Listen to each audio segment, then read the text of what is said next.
pelajaran kembali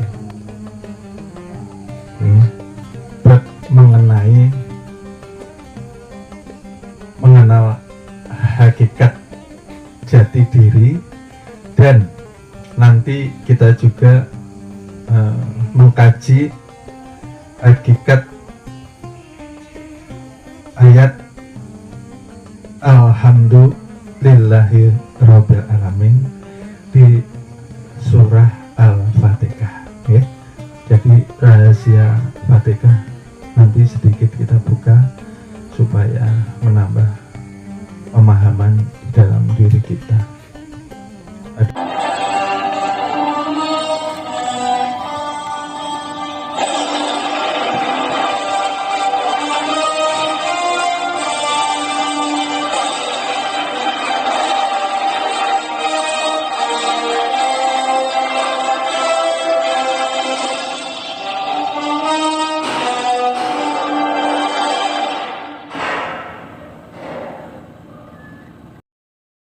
Kita berbuat baik, tapi yang kita tolong tidak tahu rasa terima kah?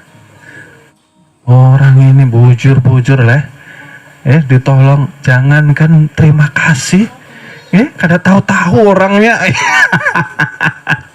ya kah? Pernah merasakan gitu? Oh sering guru.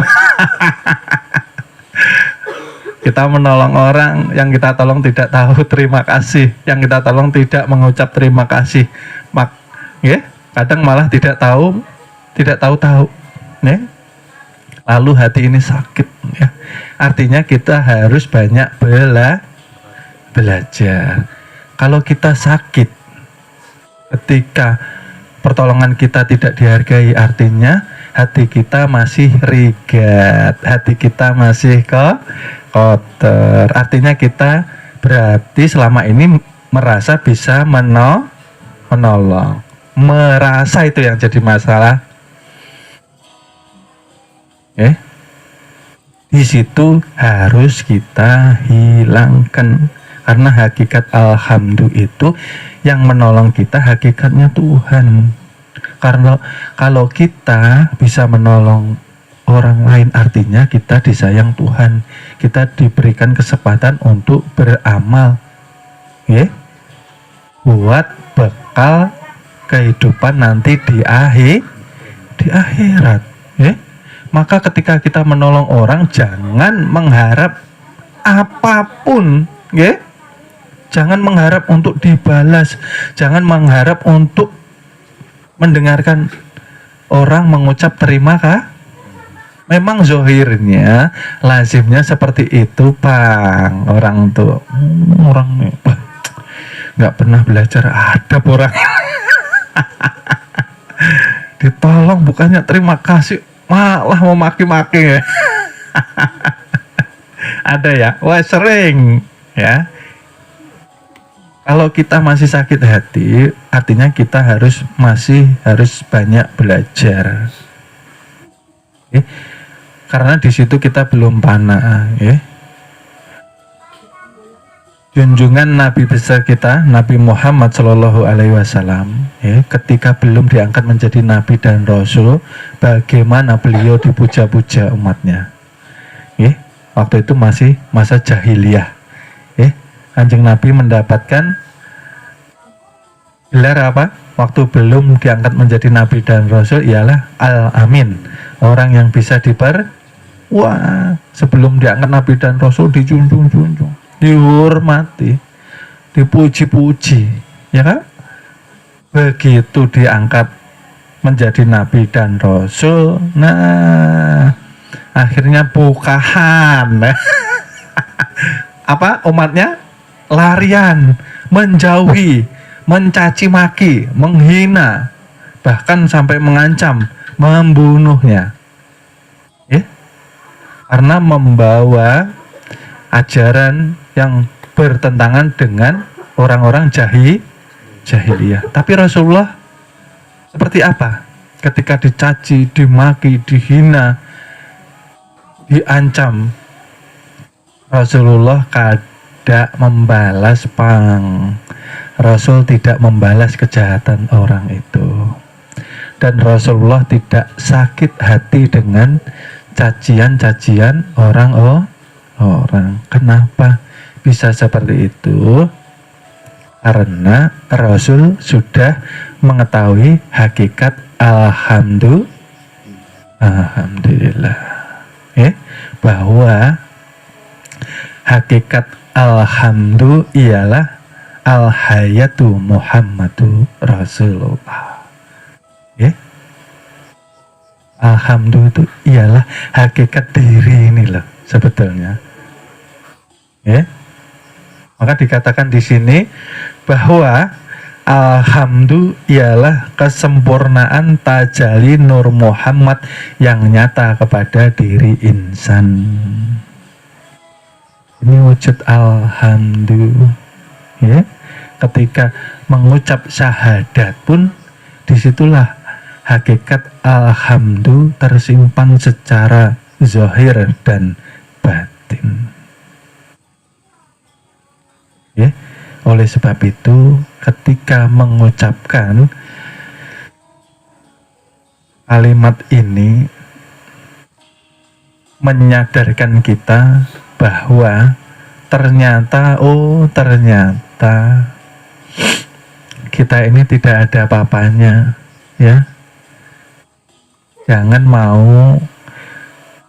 jangan senang, jangan mengharap pujian dari manusia, karena kita ini sangat tidak layak untuk dipuji. Kenapa saya katakan seperti itu? Sangat layak tidak dipuji manusia itu. Kenapa?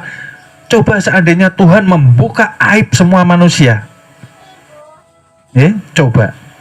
Kalau Tuhan membuka aib seluruh manusia, maka tidak pantas kita dipuji. Dan bahkan kita dijauhi seluruh manusia. Karena Tuhan Maha Pengasih, Tuhan Maha Penyayang, itu tadi ceritanya. Kemana-mana kita masih ditutupi dengan pakaian kebaikan. Cobanya kalau kada ditutupi, berjalan Nina, yang dilihat apa? Yang dilihat kambing, yang dilihat kera. Justru disitulah kita harus belajar bahwa kita harus selalu memohon kepada Tuhan supaya kita bisa mengembalikan pujian yang diarahkan kepada kita, kepada yang mempunyai hak untuk dipuji. Ini sangat bahaya, karena yang dikhawatirkan manusia yang tidak mengetahui jati diri, tidak mengetahui hakikat alhamdu, yang dikhawatirkan seluruh ibadahnya yang bertahun-tahun akan gugur, akan menyeret kepada api neraka. Karena beribadah Nina, karena saking mau dilihat orang Nina, hujan petir badai berangkat lewati tetangganya, berangkat pokoknya biar dikatakan alim. Maka nggak ada jemaahnya. Berangkat ke masjidnya tidak ada masalah, tapi hatinya yang bermasalah. Ibadah ingin dilihat, maka Tuhan meliputi kita. Tuhan selalu bersama kita. Apalagi yang kita perlukan. Jika kita beribadah masih ingin dilihat, hati-hati. Ketika kita berbuat baik masih ingin dilihat, hati-hati. Karena si Rikofi ini sangat lembut, sangat halus. Korban di masjid, tulis nama saya. Nanti kan diumumkan. Si Pulan bin Pulan sekian. Dan nanti kalau ditulis hamba Allah, serugi aku, namaku nggak disebut. Berani seperti itu. Nah, latihan. Karena kita tidak mempunyai apa-apa, hidup di dunia, lahir tidak membawa apa-apa. ketika Tuhan menitipkan sedikit rezeki, ketika Tuhan mengaturnya untuk mengeluarkannya untuk bersedekah kepada anak yatim, fakir, miskin, untuk hal-hal yang kebaikan, apalagi di masjid-masjid. Kalau bisa, nama kita jangan bukannya apa-apa bang, takutnya kalau belum siap. Kalau sudah siap silahkan, mungkin untuk memotivasi, mungkin ya si fulan bin fulan sekian, nah supaya saya memotivasi saudara-saudara saya untuk, nah itu boleh. Tapi kalau belum mampu seperti itu jangan, ya, karena itu tadi kembali ke dalam diri. Adam artinya tiada, mustahil ada. Kalau tidak ada, jangan mengadakan perbuatan itu milik kita. Betul kan? Kita harusnya tahu malu sama Tuhan. Selama ini berapa banyak kenikmatan, tetapi kita sering ingkar sama Tuhan. Berapa nikmat yang diberikan setiap hari, tapi kita merasa sombong. Dengan Tuhan merasa sombong. Sombong kenapa? Karena itu tadi, setiap hari jarang sekali dari kita mengingati diri bahwa gerak, diam, semua anugerah 7 sifat itu milik Tuhan. Kenapa kita ini lupa? Kan lucu. Disitulah dikatakan bahwa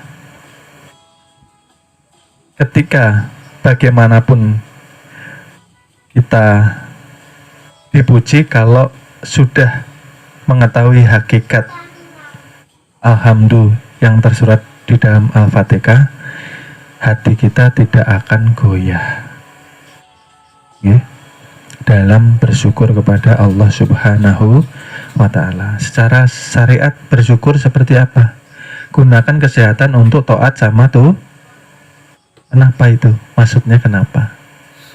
Karena jasmani, rohani, setiap inci dari tubuh yang dititipkan kepada kita itu ialah amanah, ya kan? Tidak usah mengeluh kalau kehidupan kita susah. Selama ini amanah yang diberikan Tuhan kepada kita seperti apa kita emban, kan seperti itu. Jangan lalu semuanya minta instan, ya, minta instan seperti apa? Ketika saya sudah mengenal diri, saya berharap ya Allah semua masalah saya selesai. Diuji dulu toh sama Tuhan, ya toh? Kasih sedikit yang namanya kekurangan, sedikit yang namanya kemiskinan, sedikit yang namanya ketakutan. Diberi sedikit kayak apa imanmu? Keyakinanmu sama Tuhan goyah atau enggak? Ya toh? Kalau diberi sedikit ujian tadi lalu kita menjadi futur atau malas berangkat ke majelis, menjadi futur malas ibadah, menjadi futur malas untuk menjalankan ibadah, artinya kita tidak ikhlas, ya, tidak ikhlas kita mengemban amanah Tuhan. Tuhan bersama kita, Tuhan hadir melalui zatnya, melalui sifatnya nyata. Kenapa kita tidak mau rasakan? Oleh sebab itu perguruan mengajarkan ini loh, satu aja perguruan mengajarkan ilmunya, 1 titik di bawah huruf ini nanti yang menjadi inti dari semua pelajaran. Ketika kita merasakan rahmatnya yang dibawa Rasulullah ini tadi, maka diharapkan kita membersihkan hati kita, pikiran kita, perbuatan kita. Percuma beragama, percuma belajar kesana kemari, bertahun-tahun kepada orang-orang hebat kalau kita tidak menghebat. Cuma artinya apa? Kalau kita tidak menghebat, kalau kita tidak mau merubah, berjuang, jihad, binafsi, tidak ada perjuangannya. Sampai kapanpun belajar tidak akan dapat Iyakah? Yang paling mudah aja, kita harus belajar untuk selalu baik sangka. Mohon maaf, akan kami lanjut ke episode berikutnya. Terima kasih. Mudah-mudahan kita mendapatkan keberkahan dengan wasilah junjungan Nabi besar Nabi Muhammad Sallallahu Alaihi Wasallam. Mudah-mudahan kita dikumpulkan di surga bersama junjungan Nabi besar kita Nabi Muhammad Sallallahu Alaihi Wasallam. Amin amin ya robbal